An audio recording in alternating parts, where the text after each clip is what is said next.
Today I'm tackling Intimidator 305 at King's Dominion, breaking down what I love and what I don't love about this ride.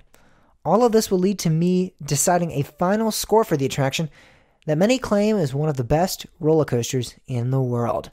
Let's start off with the drop of this attraction. It's a very fun first drop. However, it's not the most superlative drop that I've experienced.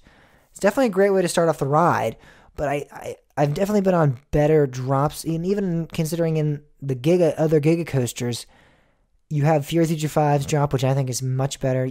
Even Leviathan's drop, I think, is more better. In terms of the amount of airtime you get, I just think the restraints are very restrictive on this attraction, and I think they kind of limit the amount of airtime, which I'll talk about later on as well.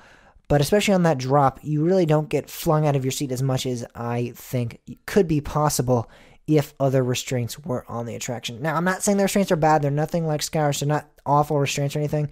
But I think in the terms of airtime that's limited on this ride, the first drop is one of those moments that you're going to realize that. And it's unfortunate. Talking about the airtime now, going on to the airtime category, you have some good moments of airtime. However, they really are not, like I said with the restraints, they're really not experiencing their full potential.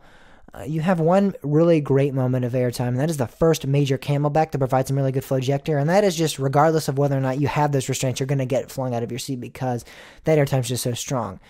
However, as someone who has ridden this roller coaster many times, I come to find that it's not an airtime machine as many claim it to be. You have another airtime moment that comes later on in the ride that really is buzzkilled by a trim brake. And then you have one little moment where it's kind of a sideways banking airtime moment. And there's an okay pop there sometimes. I don't know if I would explain it as being fantastic airtime, but there is a little bit of something there. It's kind of like a mix of laterals and airtime, honestly, on that moment. And I don't think this ride is airtime focused. It's not supposed to be airtime focused, but a lot of people will claim it. Man, Intimidator 5 is such great airtime. And I'm like, yeah, this is not the airtime coaster at our park. We have Twisted Timbers right down the pathway there. So if you want to go on that is definitely where you're going to get your airtime fix. Most definitely. I'm not the biggest on Intimidator 5's airtime. Not the biggest fan of Intimidator 5's airtime. Let's talk about the pacing of this roller coaster. For the majority of the ride, it's phenomenally paced. You lose no speed whatsoever. But again, that trimmed airtime hill that hits about 2/3 of the way through the ride is a drastic buzzkill for me. Personally, it really ruins the end of the ride. Because that end of the ride there is, again, it's a banking airtime moment that's kind of a mix of laterals and airtime. And then you do one more really sharp bank turn until you hit the brakes. And those two moments I think would have been even more insane had that airtime moment that it gets trimmed not been there. So if you'd gotten that airtime and then you'd gone to that twisted airtime moment that I said, and then you do that other bank turn and then you hit the brakes, I think the ending of that ride would have been far more spectacular than it already is. Because you really think about this ride, as someone who's been there many times and has ridden it over the course of the years, it definitely has sometimes where you're flying into the brake run, but then there's also times when you are almost crawling into the brake run. And I think a majority of those times you are kind of crawling. There are going to be some incidents if you go during, Halloween and you get a night ride on the thing and it's been running all day, you're going to get some instances where it is crazy. But I just don't think that it does that enough, because there are definitely a majority of times that I ride it where I go, man, the end of the ride is just completely ruined. And that's where I think the pacing is not spectacular on this attraction. Let's talk about the duration of this ride, and that is different than pacing, because the pacing is how does it feel throughout the ride, how you actually feel. Pacing is if the ride feels like it's slowing down. The duration is the actual length of the ride, in my mind. And in terms of Gigas, because of their insane speeds, they can't really feel like long rides. They're only 5,000 to 6,000. All the Gigas are only between 5,000 and 6,000 feet long. So even though that is a lot of track, 5,000 to 6,000 feet. I mean, this ride is over 5,000 feet of track. It doesn't feel like a long ride because it's a rather quick ride experience because of that insane speed, 90 miles an hour. It's crazy. So no way do I think Intimidator 5 feels short, but it definitely does not feel incredibly long. It's not going to feel like The Beast or any of those rides like that. It doesn't feel long because it's going so fast. And I think that's universally true for all the Gigas that I've ridden. Let's talk about the intensity of this attraction. This is where the ride shines like no other. This is why this thing is often considered the best ride on the planet. It is intense. You pull 4.5 positive G's on this ride, and man, do you feel it. To this date, it's the only ride that I consistently gray out on, and it is unlike anything out there. I mean, until you ride it, you can't truly capture the essence of its intensity. It is amazing. I know there's so many people out there that might go, no, I've ridden an intense coaster before. I know what it's going to be like. I get the gist. You don't. I mean, it's crazy.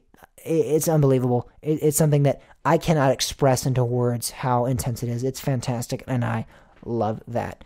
Let's talk about the theming of the attraction. And I kind of factor in the atmosphere and the setting to this as well, but I'm going to call this, just one big category. I'm going to call it the theming of the ride. And I will kind of talk about the atmosphere and the setting of the ride as well.